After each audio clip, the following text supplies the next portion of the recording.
स्वामी हरिदास। स्वामी हरिदास का जन्म सन 1512 में उत्तर प्रदेश के अलीगढ़ जिले खैर कस्बा के एक छोटे से गांव में हुआ था। इसी कारण उस गांव का नाम बाद में हरिदासपुर हो गया था। इनके पिता का नाम श्री आशुधीर था। वे मुल्तान जिला, जो पाकिस्तान का हिस्सा है, के उच्च ग्राम निवासी थे तथा इनकी माता का नाम गंगा देवी था। दोनों ही धार्मिक स्वभाव के थे और साधु संतों के बड़े भक्त थे। स्वामी हरिदास ने 25 वर्ष की आयु में ही संन्यास ले लिया था और वृंदावन आकर निधिवन निकुंज में कुटिया बनाकर रहने लगे थे। एक मिट्टी का बर्तन और एक गुदरी ही स्वामी हरिदास की संपत्ति थी। जीवन की कम से कम आवश्यकताओं की पूर्ति उन्हें अधिक संतोषजनक रखती थी। वे बस ईश्वर की आराधना और संगीत साधना में लीन रहते थे, क्योंकि बाल्यकाल से ही संगीत संस्कार स्वाभाविक रूप से उनके अंदर विद्यमान थे। वृंदावन में निवास करके स्वामी हरिदास ने ब्रज भाषा में अनेक ध्रुपदों की रचना की तथा वे उन रचनाओं को शास्त्रीय संगीत के रागों और तालों में गाकर जिज्ञासुओं व खुद को आत्मविभोर किया करते थे।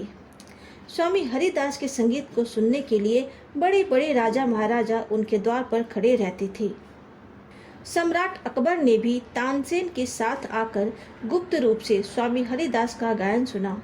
इस संदर्भ में एक कहानी प्रचलित है कि एक बार अकबर ने तानसेन से पूछा कि क्या कोई मानव इस धरती पर तुमसे भी अच्छा गायन कर सकता है। तब तानसेन ने बहुत ही सहजता के साथ अपने गुरु स्वामी हरिदास का नाम लिया। ये सुनकर बादशाह अकबर उनका मधुर गायन सुनने को विचलित हो उठे। बादशाह ने आग्रह किया कि स्वामी हरिदास को सादर दरबार में बुलाया जाए, परंतु स्वामी हरिदास नहीं गए, क्योंकि वे अपनी कुटिया को छोड़कर कहीं नहीं जाते थे। तब अकबर तानसेन के साथ वृंदावन गए और स्वामी हरिदास जी की कुटिया के निकट एक झाड़ी में छुपकर बैठ गए। वहां तानसेन ने स्वामी के सामने जानबूझकर एक ध्रुपद को अशुद्ध गा दिया। स्वामी हरिदास ने आश्चर्यचकित होकर तानसेन को डांटा और उसका शुद्ध रूप सुनाया। बाहर छिपे बादशाह अकबर आत्मविभोर हो गए और ऐसा कहा जाता है कि अकबर ने कुटिया के अंदर जाकर स्वामी हरिदास के चरण स्पर्श कर लिए। स्वामी हरिदास के मुख्य शिष्यों में तानसेन, बैजू बावरा, मदन राय, रामदास, दिवाकर पंडित, सोमनाथ पंडित और राजा शौरसेन इत्यादि शामिल हैं। दक्षिण भारत में कर्नाटक संगीत गाए बजाए जाने वाले क्षेत्रों को छोड़कर समस्त देश में वर्तमान में प्रचलित शास्त्रीय संगीत स्वामी हरिदास व उनके शिष्यों की ही विभूति है। संगीत कल्पद्रुतम में बहुत सी रचनाएं स्वामी हरिदास की ही रची हुई प्रतीत होती है। आजकल ब्रज भाषा में जो रासलीला प्रचलित है, उनको स्वामी हरिदास जी की ही देन समझा जाना चाहिए। स्वामी हरिदास गायन के अतिरिक्त वादन व नृत्य में भी पारंगत थे। कहते हैं कि उन्होंने धमार, त्रिवट एवं चतुरंग की भी रचना की थी।